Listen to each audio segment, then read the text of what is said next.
नमस्कार, आप देख रहे हैं एबीसी इंडिया। मैं अमित भोबिया। दोस्तों, आज हम बात करेंगे औषधीय पौधे स्टीविया की खेती के बारे में। सबसे पहले आपको बताएंगे कि इसकी मांग दुनिया भर में क्यों बढ़ रही है। उसके बाद हम आपको बताएंगे कि कौन से महीने में इसके पौधे को लगाया जा सकता है। फिर हम बात करेंगे जमीन के पीएच और एरिया के तापमान के बारे में। फिर हम बात करेंगे कि इसे उगाया कैसे जाता है, कैसे पौधे को लगाना होता है। फिर हम बात करेंगे बीमारी और समाधान के बारे में।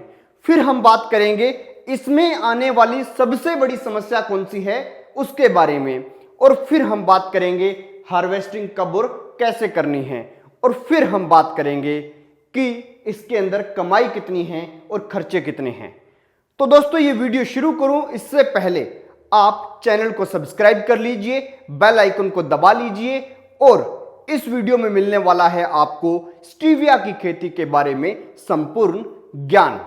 तो दोस्तों, ये वीडियो शुरू करते हैं। चैनल को सब्सक्राइब कर लीजिए। तो दोस्तों, बात करते हैं स्टीविया की मांग क्यों बढ़ी। तो आपको बता दें, स्टीविया की मांग इस वजह से बढ़ी क्योंकि दुनिया भर में शुगर के मरीज बढ़ रहे हैं। और स्टीविया जो है उसको हम कैंडी लीफ भी कहते हैं, मीठी तुलसी भी कहते हैं। जिन लोगों को शुगर फ्री खाना है वो स्टीविया से बना हुआ प्रोडक्ट खाते हैं। जिन लोगों को शुगर है वो भी इसे औषधि के रूप में लेते हैं। और जितने भी कंपनियां शुगर फ्री चीजें बना रही हैं उनके अंदर वो स्टीविया का इस्तेमाल करती है, क्योंकि स्टीविया जो है वो नॉर्मल जो चीनी होती है उससे 4 गुना ज्यादा मीठा होता है, लेकिन उसमें कोई भी प्रकार का हानिकारक कंटेंट नहीं होता जो शरीर के अंदर जो है शुगर का लेवल इंक्रीज करे। इसीलिए शुगर फ्री प्रोडक्ट्स के अंदर स्टीविया का इस्तेमाल हो रहा है और पूरी दुनिया में मरीज बढ़ते जा रहे हैं। वैसे वैसे इस पौधे की मांग बढ़ती जा रही है। अब बात करते हैं कौन से महीने में इसे उगाया जा सकता है। तो दोस्तों, आपको बता दें, इसके पौधे को आपको 5 साल में एक बार लगाना होता है और आप इसे फरवरी के महीने में लगा सकते हैं या फिर जुलाई के एंड में इसे लगा सकते हैं। साल में 2 बार कभी भी लगा सकते हैं। अब बात करते हैं जमीन के पीएच और एरिया के तापमान के बारे में। तो आपको बता दें कि जमीन का जो पीएच है वो 6.5 से 7.5 के बीच में होना चाहिए और उसी के साथ जो एरिया का तापमान है वो 0 डिग्री से 45 डिग्री तक कितना भी हो सकता है, लेकिन हां, साल भर में कभी भी 0 से नीचे नहीं जाना चाहिए। थोड़ा मोटा टाइम के लिए गया, 1, 2, 4, 5 दिन के लिए, तो कोई दिक्कत नहीं। ये नहीं कि बर्फ जमने लग गई, उस एरिया में नहीं होगा। तो दोस्तों, बात करते हैं इसे उगाने के तरीके के बारे में। सबसे पहले आपको अच्छे से खेत की जुताई कर लेनी है, फिर उसे समतल कर लेना है। अब आपको क्या करना है, इस समतल खेत के ऊपर आपको सबसे पहले 2.5 फीट चौड़ा बेड बनाना है। इस बेड के दोनों साइडों में आपको ऊपर इसके लाइनें खींच लेनी है। दोनों लाइनों के बीच का जो गैप है वो होना चाहिए 1 फीट।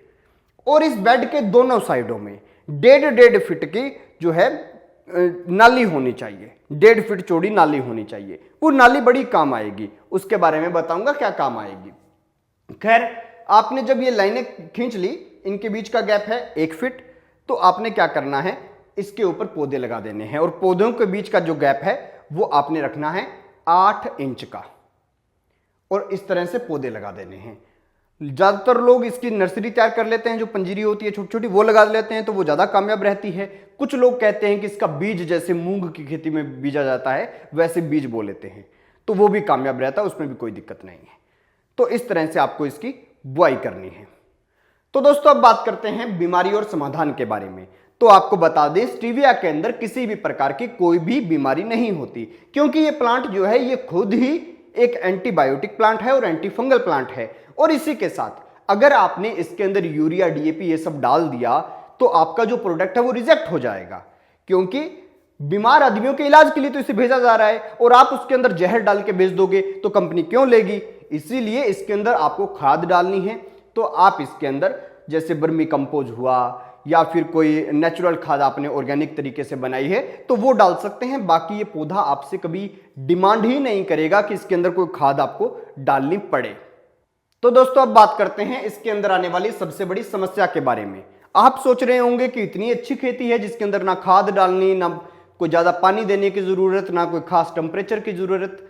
तो आपको बता दूं, इसके अंदर समस्या जो है वो ये है कि इसके अंदर घास हो जाता है और उसके ऊपर आप स्प्रे कर नहीं सकते, तो उस घास फूस को आपको लेबर से उखड़वाना रहता है, और ये छोटे छोटे होते हैं तो अंदर बैठ के धीरे धीरे से उखाड़ना रहता है, इसीलिए घास फूस उखाड़ने की इसमें थोड़ी सी दिक्कत रहती है। तो दोस्तों बात करते हैं इसकी हार्वेस्टिंग कब और कैसे करें। तो आपको बता दें कि इसकी हार्वेस्टिंग एक साल में 4 बार होती है। हर 3 महीने बाद आप इसकी हार्वेस्टिंग कर सकते हैं। इसी के साथ एक बार उगाने के बाद 5 साल तक इसे उगाने की जरूरत नहीं। होता क्या है, जैसे आप बरसीम काटते हैं, नीचे से जड़ के करीब से काट ली, उसके बाद वो दोबारा फूट जाती है। वैसे ये होता है कि आज आपने इसकी कटाई की, 3 महीने बाद ये फिर से काटने योग्य हो जाएगी, और आज आपने लगाया तो भी ये 3 महीने बाद जो है काटने योग्य हो जाएगी। तो साल में जो है इसकी हार्वेस्टिंग 4 बार आप ले सकते हैं। पूरे साल इसकी खेती होती रहती है और पूरे साल ये बिकती रहती है।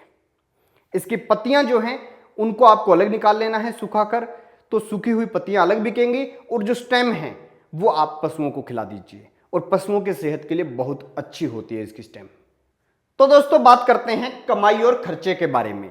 तो आपको बता दूं, इसका जो इंटरनेशनल मार्केट का रेट है वो है $2 से लेकर $2.5 प्रति केजी, लेकिन हम मान के चलेंगे बिल्कुल मिनिमम से मिनिमम। तो हम मान के चलते हैं इसका रेट जैसे 100 से 150 रुपए किलो तक ये बिक जाती है नॉर्मल मार्केट में। हम मान के चलते हैं कि भाई 120 रुपए मिनिमम से मिनिमम इसका रेट है। 120 रुपए के हिसाब से आप ये मान के चलिए कि एक साल में आपको 4 बार फसल मिलेगी 1 एकड़ में, और 4 बार मिलेगी, एक बार में 400 किलो पत्तियां मिल गई, तो 4 बार में मिलेंगी आपको 1600 किलो पत्तियां।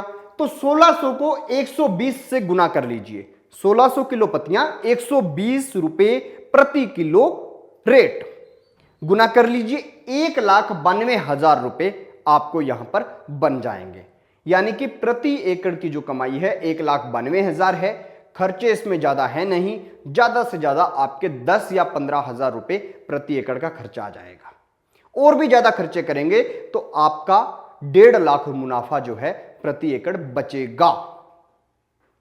तो दोस्तों ये वीडियो आपको कैसी लगी कमेंट बॉक्स में जरूर बताना, और कौन सी खेती के बारे में जानना चाहते हैं ये भी बताना। और इसी के साथ अगर आपको ये वीडियो पसंद आए तो जरूर अपना रिप्लाई देना, ताकि हमें ये पता लगे कि आप इस चीज को पसंद कर रहे हैं। तो हम जो है मेडिकल प्लांटेशन जो होते हैं या औषधीय खेती जो होती है उसके बारे में, मेडिसिनल फार्मिंग जो होती है उसके बारे में और भी वीडियो बनाएं।